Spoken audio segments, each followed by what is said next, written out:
Everyone, welcome back to the channel. मेरा नाम है शिखा और आज हम करेंगे अपना क्लास 10th का ज्योग्राफी का chapter which is water resources. इस वाले चैप्टर में ना बहुत सारे ऐसे टॉपिक्स हैं जो आप बचपन से ही पढ़ते आ रहे हो, तो कोई भी दिक्कत नहीं आएगी इस चैप्टर में। ठीक है, वीडियो पूरी देखना और एक ही बार में इस चैप्टर को खत्म कर लेना। ठीक है, अच्छा उससे पहले पढ़ाने से पहले एक दो चीज़ इंपॉर्टेंट मैं आपको बता दूँ। कोई भी डाउट है तो आप मुझे इंस्टाग्राम पर फॉलो करके DM कर सकते हैं, I will reply. Okay, and वहीं पर आपको चैनल से रिलेटेड अपडेट्स देखने को मिलेंगे। सेकेंडली, ये जो PDF है इसमें आपको नोट्स भी मिलेंगे, साथ ही साथ आपको इसमें इंपॉर्टेंट क्वेश्चंस भी मिलेंगे। ठीक है, ये नोट्स लिए हैं मैंने इनोवेटिव ज्ञान वेबसाइट से, जिनकी लिंक आपको इसी PDF के लास्ट में मिलेगी। ओके, और ये पूरी कंबाइंड PDF आपको मिलेगी टेलीग्राम पर, तो टेलीग्राम का लिंक भी डिस्क्रिप्शन बॉक्स में। थर्ड चीज़, अगर आपको रेगुलर टेस्ट सीरीज़ में पार्टिसिपेट करना है, जो कि मैं व्हाट्सएप चैनल ग्रुप पे व्हाट्सएप चैनल पे कंडक्ट कराती हूँ रेगुलर टेस्ट सीरीज़, तो उसमें भी आप एनरोल कर सकते हैं और व्हाट्सएप चैनल की लिंक भी आपको डिस्क्रिप्शन बॉक्स में मिलेगी। तो make sure you follow on all the 3 platforms. And now let's begin our chapter water resources without any देरी, है ना। तो वाटर क्या है भाई? एक साधन है जो कि रिन्यूएबल है, मतलब खत्म भी हो जाए तो रिन्यू हो जाता है। कभी बारिश आ जाती है, कभी कुछ, तो रिन्यूएबल है। ठीक है, और हमारी जो अर्थ है उसका 3/4 पार्ट तो पूरा वाटर से ही भरा हुआ है, लेकिन फ्रेश वाटर थोड़ा ही है, मतलब जो पीने लायक पानी है वो थोड़ा ही है। फ्रेश वाटर बेसिकली हमें सरफेस से ही मिलता है अर्थ के। अब कुछ फैक्ट्स और फिगर देख लो। 96.5% जो है पूरे धरती पर वाटर है, पूरे वर्ल्ड पे वाटर है, और 96.5 में से ओनली 2.5% सिर्फ फ्रेश वाटर के लिए अवेलेबल है, मतलब पीने के लिए। इंडिया में 4% जो है वो हर साल बारिश आती है, और बारिश के मामले में देखें तो वर्ल्ड में अगर हम रैंकिंग निकालें तो इंडिया जो है 133 नंबर पे आता है कि एक साल में एक इंसान के लिए कितना वाटर अवेलेबिलिटी है, उस हिसाब से 133 रैंक जो है इंडिया को मिली है ना। और 2025 तक ये प्रेडिक्ट किया जा रहा है कि इंडिया भी ऐसे कंट्रीज़ में आ जाएगा, ऐसे एरियाज़ में आ जाएगा, रीजन में आ जाएगा जहाँ पर बहुत पानी की कमी होगी। अब फ्रेश वाटर एक तो हमें बारिश से मिलता है, कुछ रिवर्स एंड लेक्स में मिलता है, और ग्राउंड वाटर में भी होता है फ्रेश वाटर, जो कि हर साल रेन वाटर से रिचार्ज हो जाता है। और अंडरग्राउंड वाटर क्या होता है? जो कि मिट्टी के नीचे सॉइल की रॉक्स में, और रॉक के जो पोर्स होते हैं और जो सॉइल की लेयर्स होते हैं ना, उनमें जो पानी जम जाता है उसको उनमें जो पानी स्टोर हो जाता है उसको हम क्या बोलते हैं? Underground water. कंजर्वेशन क्या होता है कि प्लांट्स हो, एनिमल्स हो, नेचुरल एरियाज हो, इन्वायरमेंट हो, वाटर हो, या फिर कोई इंपॉर्टेंट बिल्डिंग्स हो, उनको बचा के रखना ह्यूमन एक्टिविटी से, उसको हम क्या कहते हैं? कंजर्वेशन या फिर सेव करना। वाटर स्कैरसिटी का क्या मतलब होता है? कि पानी की कमी हो जाना। और वाटर स्कैरसिटी क्यों हो जाती है? पानी की कमी क्यों हो जाती है? एक तो देखो जी, पॉपुलेशन बहुत ज़्यादा बढ़ रही है, तो पानी की कमी जो है वो होगी, है ना। कभी कभी क्या होता है, इरिगेशन ज़्यादा हो जाती है, इरिगेशन ज़्यादा करने के लिए हम पानी के रिसोर्सेज का ओवर एक्सप्लॉयटेशन कर देते हैं। अब फैक्ट्रीज इतनी आ गई, शहर इतने बसने लग गए कि पानी की डिमांड जो है वो बहुत ज़्यादा बढ़ने लग गई, इसलिए भी पानी की कमी हो जाती है।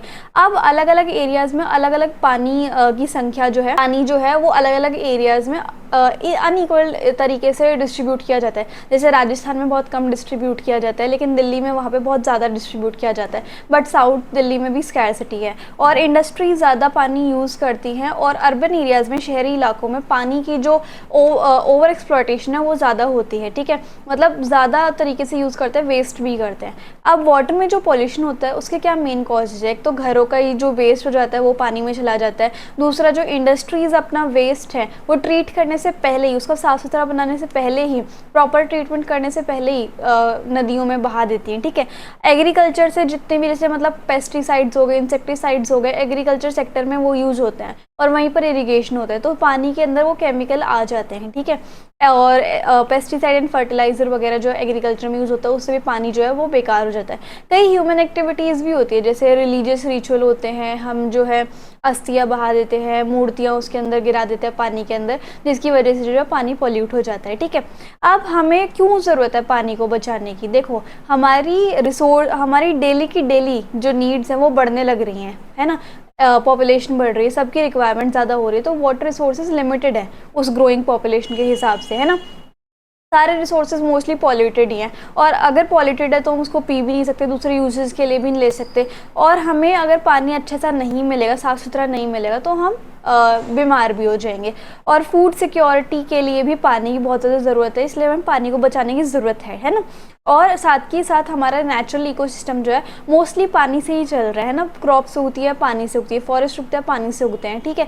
उसके बाद हम जो जी रहे हैं हमारे लिए भी पानी इंपॉर्टेंट है, ठीक है। हमारी डेली बिजली बनाने के लिए भी पानी का इम्पोर्टेंस बहुत ज़्यादा है, हेल्थ के लिए हमारी बहुत इंपॉर्टेंट है ना।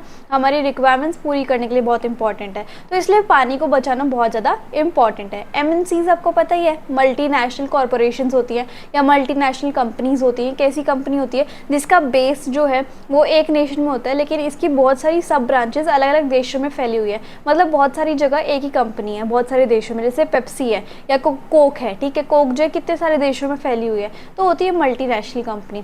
अब इंडस्ट्रियलाइजेशन यानी कि बहुत सारी फैक्ट्रीज इंडस्ट्रीज आने से और शहरी बसाव होने के कारण पानी की कमी क्यों होती जा रही है। एक तो देखो इतनी ज़्यादा इंडस्ट्री सेटअप हुई इंडिपेंडेंस के बाद स्पेशली, तो इंडस्ट्रीज़ जो है फ्रेश वाटर का यूज़ ज़्यादा करने लग गए और फ्रेश वाटर ही हमारे पास 2.5% अवेलेबल है ना।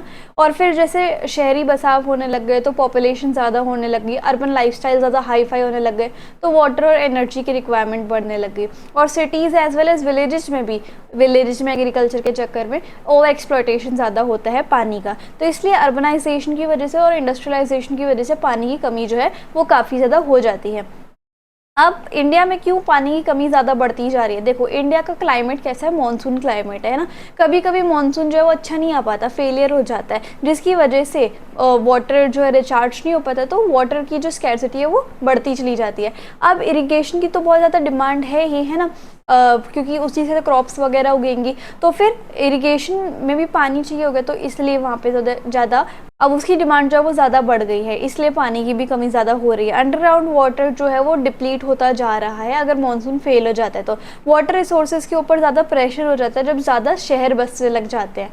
अब पॉपुलेशन ज़्यादा बढ़ेगी तो पानी की भी रिक्वायरमेंट ज़्यादा बढ़ेगी, तो इन कुछ कारणों की वजह से इंडिया में स्कैरसिटी बहुत ज़्यादा है। किसकी वाटर की, ठीक है। अब बात करते हैं हाइड्रो इलेक्ट्रिसिटी या फिर हाइडल पावर की। देखो ऐसी बिजली, ऐसी इलेक्ट्रिसिटी जो कि पानी से या रिवर वाटर से जब हम उसको हाइट से गिराते हैं पानी को, तो वो इलेक्ट्रिसिटी बनती है टरबाइन घूम के। जैसे पानी ऊपर से आया, हाइट से फॉल किया, उसके बाद टरबाइन घूमी उस प्रेशर की वजह से, फिर जो है बिजली बनती है, उसको हम क्या बोलते हैं, हाइड्रो इलेक्ट्रिसिटी या फिर ऐसी पावर या ऐसी इलेक्ट्रिसिटी जो कि हाइड्रो से बनी है, पानी से बनी है, ठीक है। अब हम ऐसे कौन से तरीके अपना सकते हैं जिससे हम पानी को बचा सके। एक तो ज़्यादा अंडरग्राउंड वाटर यूज़ मत करो, रिचार्ज करते रहो बल्कि उसको, है ना। वेस्टेज जितना तुम कम कर सको उतनी कम करो, पॉल्यूट मत करो, और जो आपका रेन वाटर है उसको संभाल के रखो, उसको स्टोर करके रखो, है ना। ऐसे प्रोग्राम बनाओ जिससे वो स्टोर, जैसे तमिलनाडु पहली ऐसी इंडियन स्टेट बनी जिसमें रेन वाटर हार्वेस्टिंग जो है वो कंपलसरी कर दिया गया, है ना। ड्रिप इरीगेशन और स्प्रिंकलर्स आपने देखे होंगे कई जगह अभी भी ड्राई एरियाज़ में और वैसे भी एरियाज़ में लगा दिए गए, ताकि इरिगेशन की जो डिमांड है वो पूरी हो जाए, लेकिन ओवर एक्सप्लॉयटेशन ना हो, ठीक है। अब एंशिएंट इंडिया में पानी कैसे बचाया जाता था। देखो 1st सेंचुरी BC में इलाहाबाद में बहुत अच्छा रेन वाटर हार्वेस्टिंग सिस्टम बना हुआ था, और चंद्रगुप्त मौर्य के टाइम पे लेक्स, डैम, इरिगेशन सिस्टम बहुत अच्छे लेवल पे बन गए थे। सोफिस्टिकेटेड इरिगेशन जो वर्क है वो इसके इलाहाबाद के साथ साथ हमें कलिंगा जो कि ओडिशा में वहाँ पे भी देखने को मिला, नागार्जुना कोंडा जो कि आंध्र प्रदेश में वहाँ पे भी देखने को मिला, वेन्नोर कर्नाटका में, और कोल्हापुर महाराष्ट्र में भी देखने को मिला। जो भोपाल लेक है जो कि 11th सेंचुरी में बनी थी, वो फर्स्ट लार्जेस्ट आर्टिफिशियल लेक बनी थी उस टाइम की, जिससे कि पानी की जो रिक्वायरमेंट्स है वो काफ़ी अच्छे से सॉल्व हो जाया करती। और 14th सेंचुरी में एक इल्तुतमिश हैं, उन्होंने क्या किया था, पहले ये समझ लो ये कौन थे। ये जो है इधर देखो नॉर्दर्न इंडिया में जो ग्यूरिड टेरिटरी थी बेसिकली, उसके 3rd किंग थे, और ये पहले मुस्लिम हैं जिन्होंने दिल्ली पर राज किया, और ये पहले फाउंडर थे किसके, दिल्ली सुल्तानेट के। और इनको क्रेडिट किस चीज़ का मिला है, कुतुब मीनार को कंप्लीट करने का। और कुतुब मीनार की फाउंडेशन पहले किसने रखी थी, कुतुबुद्दीन ऐबक ने, लेकिन कंप्लीट किसने कराया था, इल्तुतमिश ने, ठीक है। तो बेसिकली इल्तुतमिश ने क्या किया था, एक टैंक कंस्ट्रक्ट करवाया था हौज खास में जो कि दिल्ली में है, ताकि सीरी फोर्ट एरिया में सप्लाई हो सके वाटर को। तो एंशिएंट इंडिया में इस तरीके से वाटर को बचाया जाता था। मल्टीपर्पज़ प्रोजेक्ट के बारे में पढ़ते हैं। मल्टीपर्पज़ प्रोजेक्ट जो है ना वो बड़े बड़े डैम्स हुआ करते, क्या होते थे, बड़े बड़े डैम्स हुआ करते, उसके अंदर ना उसकी वजह से बहुत सारे पर्पसेस जो है वो फुलफिल हो पाते थे, ठीक है। और इससे हम एग्रीकल्चर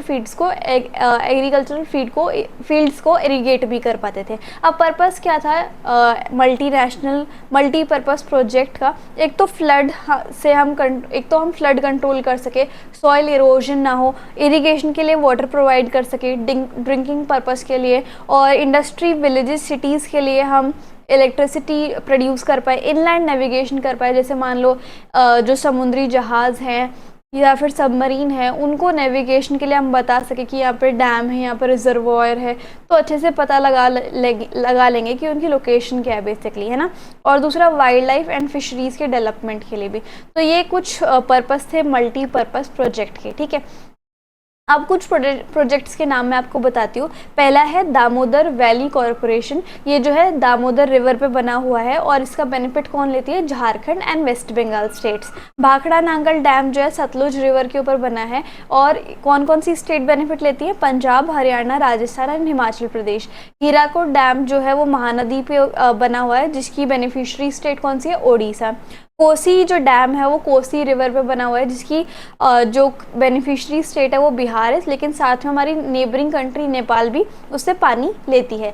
चंबल वैली जो है वो बनी हुई है रिवर चंबल पे, और मध्य प्रदेश एंड राजस्थान जो स्टेट्स है वो उससे पानी लेती हैं। अब इसके एडवांटेज क्या है जो मैंने आपको ऊपर बताई दी? इरिगेशन कराने में, इलेक्ट्रिसिटी बनवाने में, वाटर सप्लाई कराने में, पानी जो ड्रिंकिंग के लिए वो रेगुलेट करवाने के लिए, फ्लड को कंट्रोल करने के लिए, रिक्रिएशनल फैसिलिटी मतलब टूरिज्म के लिए, इनलैंड नेविगेशन मतलब एक स्पॉट बन जाता है कि हम इस एरिया में हैं। जैसे मैप में नहीं होता कि यहाँ पर ये है, यहाँ पर वो है, तो ऐसे ही अगर हम डैम बना देंगे तो पता चल जाएगा कि अच्छा ये डैम यहाँ पे है, मतलब हम पंजाब में हैं, मतलब हम हिमाचल प्रदेश में, इस तरीके से, ठीक है।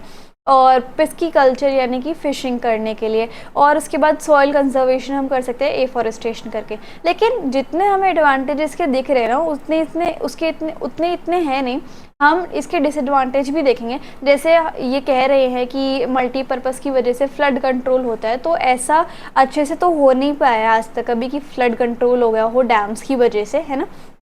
जो रिवर का नेचुरल फ्लो था, बहुत अच्छे से बह रही थी पहले रिवर, वो अब बेकार हो गया है, जिसकी वजह से एक्वेटिक लाइफ पे बहुत बुरा असर पड़ा है, ठीक है। अब रिक्रिएशन फैसिलिटी का मतलब देख लो एक बार। जैसे अगर डैम्स बन जाते हैं तो बहुत सारी एक्टिविटीज़ हो जाती है टूरिज्म से रिलेटेड, जैसे स्विमिंग हो गया, बोटिंग हो गया, फिशिंग हो गया, है ना। और दूसरे पर्पसेस के लिए भी ये जो है यूज़ होते हैं ना, फिशिंग के लिए, इलेक्ट्रिसिटी बनाने के लिए, इरिगेशन सिस्टम को सपोर्ट करने के लिए। और इनलैंड नेविगेशन क्या होता है कि ये जो है शिप्स और दूसरे इनलैंड वाटरवेज को एक सपोर्ट प्रोवाइड कर देते हैं कि हमारी लोकेशन क्या हो सकती है। जैसे मान लो एक शिप है, उसको ये पता चल जाएगा कि अच्छा यहाँ पर जो है ये वाला डैम है, मतलब हम इस एरिया में बेसिकली आ चुके हैं। तो ये इनलैंड नेविगेशन करने में हेल्प करते हैं ये डैम्स, है ना, या फिर मल्टीपर्पज़ प्रोजेक्ट्स।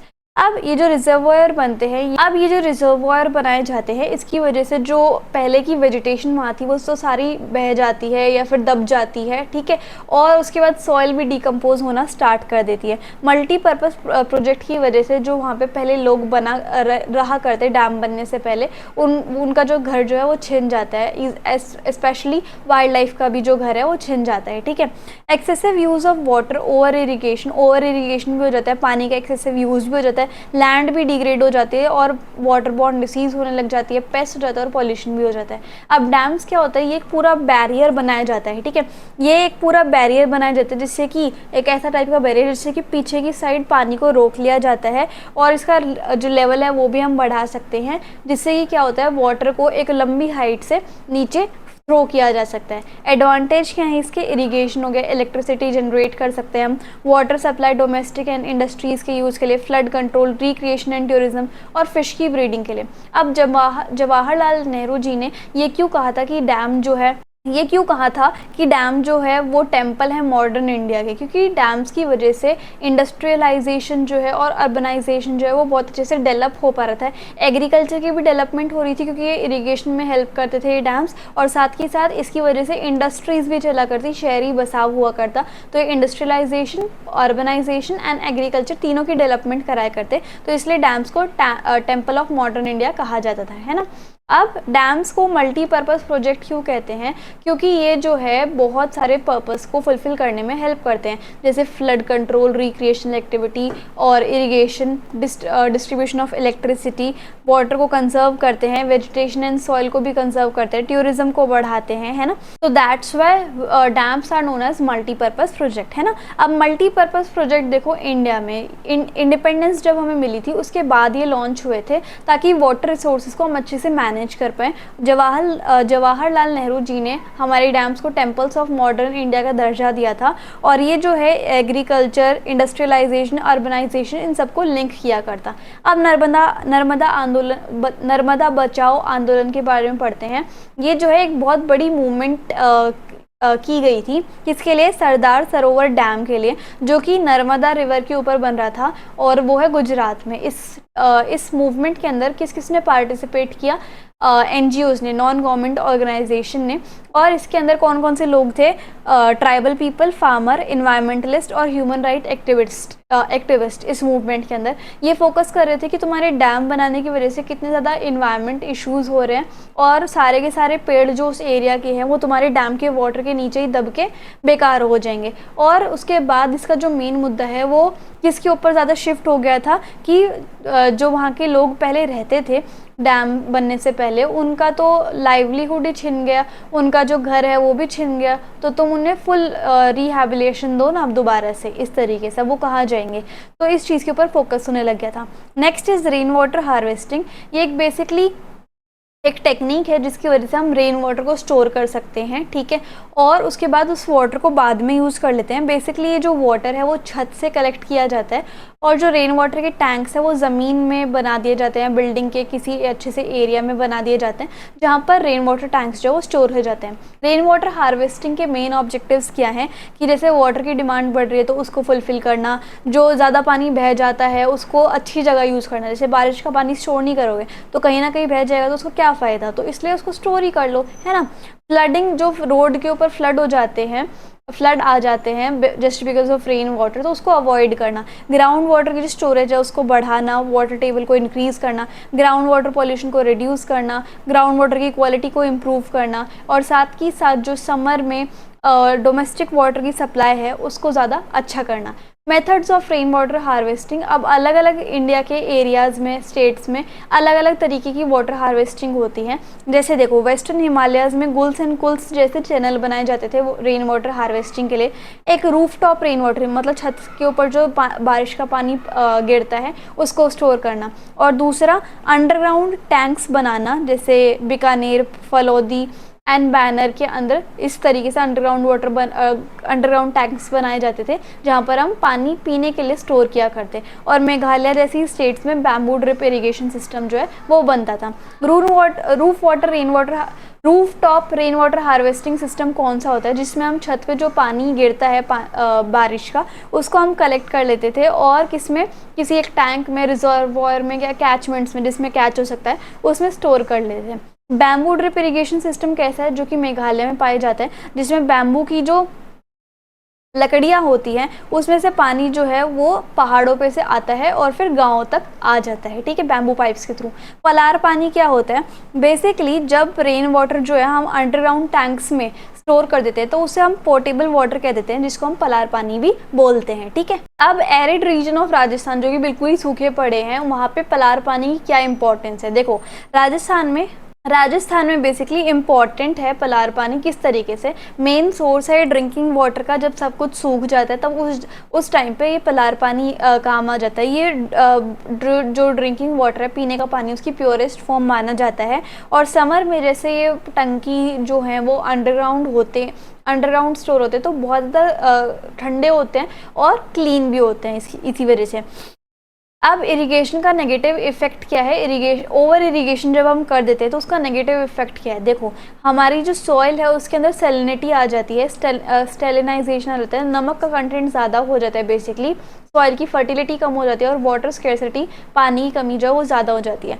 अब हम पढ़ेंगे वाटर रिसोर्सेज का मैप वर्क। इसमें बेसिकली हमें डैम्स ज़्यादा पढ़ने हैं वाटर रिसोर्सेज में, ठीक है। अब देखो कौन कौन से डैम्स हमें पढ़ने हैं। Tehri dam, Bhakra Nangal dam, Rana Pratap Sagar dam, Salal dam, Sardar Sarovar, Hirakud, Nagarjuna and Tunga भद्रा। अब सबसे पहले तो इनकी स्टेट याद कर लो कि कौन कौन सी स्टेट में अवेलेबल है, ठीक है।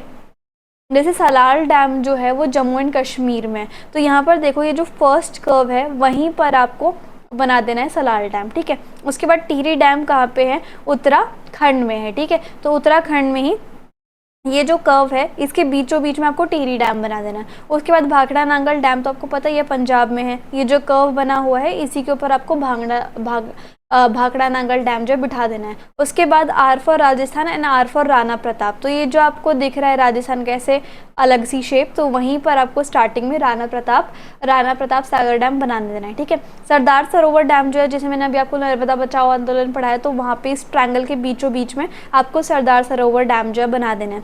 उसके बाद ये जो आपका एरिया है कर्नाटका का, इसके जस्ट मिडिल में ही आपको तुंगा भद्रा जो है वो डैम शो कर देना है, ठीक है। नागार्जुना सागर डैम जो है वो है आपका आंध्र प्रदेश में, और बिल्कुल ही सेंटर में आपको नागार्जुना सागर डैम बना देना है। नेक्स्ट इज हीराकुड डैम भी ओडिशा के मिडिल में है। बेसिकली सब कुछ मिडिल में ही एक तरीके से, ठीक है।